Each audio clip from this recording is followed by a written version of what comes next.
มาดูของเล่นลูกชายกันนะครับ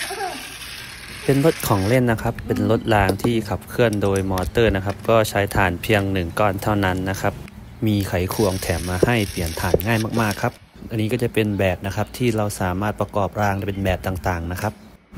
ก็จะเป็นอีก1แบบนะครับที่เลือกมาประกอบนะครับมีรางมาให้ตัวต่อทับสะพานนะครับเรามาลองวิ่งกันนะครับเปิดขึ้นมาก็จะวิ่งไปตามรางอย่างนี้เลยนะครับเด็กๆก็จะชอบนะครับโดยเฉพาะลูกชายนะครับนี่ยืนดูเลยนะครับพ่อเป็นคนประกอบนะครับลูกเป็นคนเล่นครับเขาก็จะใช้เวลาว่างของเขานะครับก็มาเล่นรถนะครับจินตนาการไปด้วยทำไปด้วยนะครับเล่นเป็นกิจกรรมเสริมนะครับก็ผู้ปกครองนะครับก็เล่นด้วยอยู่ใกล้ๆนะครับช่วยเล่นช่วยพาทำนะครับ